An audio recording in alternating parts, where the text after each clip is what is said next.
émission Le Mag, toute l'aventure du véhicule électrique Renault en images. Ce 12e numéro de Zéro Émission Le Mag vous plonge dans l'ambiance électrique du Mondial de l'Automobile 2010. C'est en exclusivité sur le Salon de Paris que les derniers designs des véhicules de la gamme Zéro Émission Renault ont été présentés au public et aux blogueurs invités pour l'occasion. Les designers Renault se sont prêtés au jeu et commentent pour vous les promesses des véhicules électriques du constructeur bientôt sur le marché.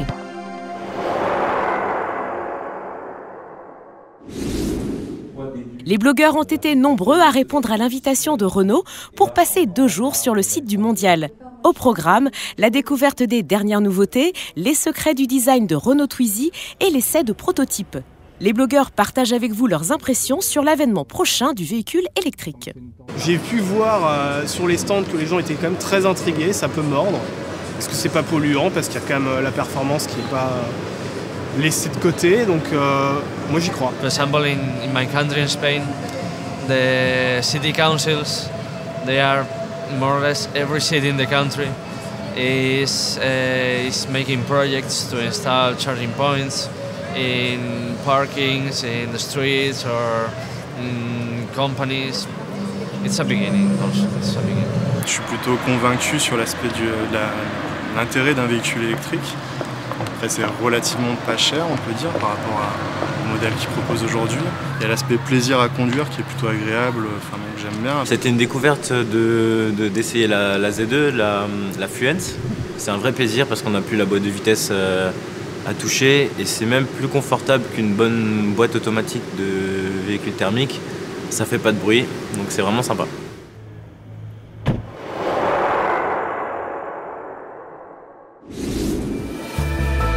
Qui mieux que Renault pour vous faire découvrir ces modèles emblématiques d'une nouvelle mobilité?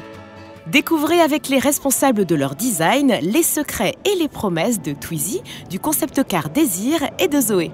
Par rapport à Twizy Concept qui a donc été présenté il y a 1 an maintenant à Francfort, on est sur un véhicule qui finalement a repris l'essentiel de la thématique design et on s'est attaché à en faire une évolution parce qu'on considérait qu'il y avait dans Twizy Concept vraiment l'ensemble des recettes que l'on voulait voir ensuite apparaître en série.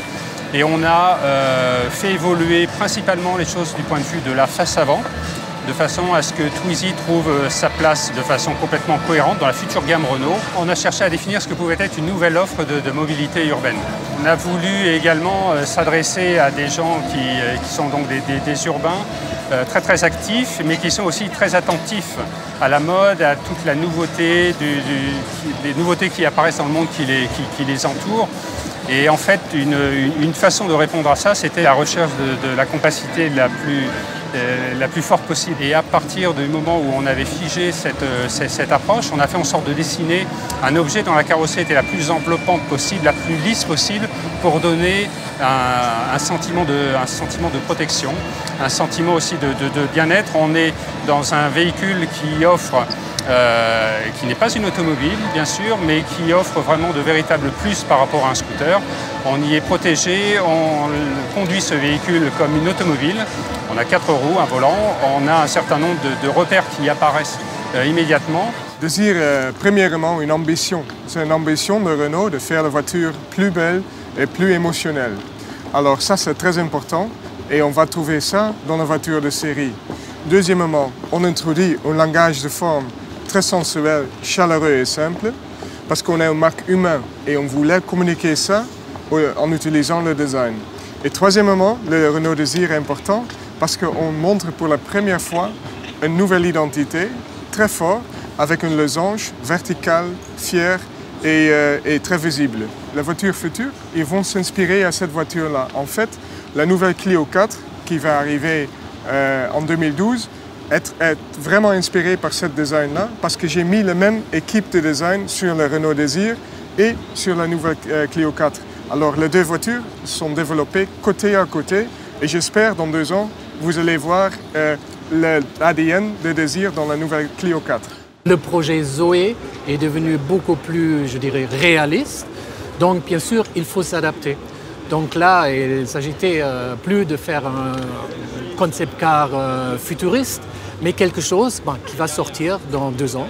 Il faut imaginer la même voiture encore un peu plus compacte, donc un peu moins large, un peu moins longue, un peu moins haute, mais là je parle de quelques centimètres, hein, donc vraiment très peu de différence. À noter, le véhicule de production va avoir 5 places, donc 5 vraies places. Il ne faut pas oublier, on voulait vraiment faire un véhicule, une vraie voiture, donc qui répond à tous les besoins d'une voiture du segment B. Donc c'est comme une Clio, mais elle est électrique.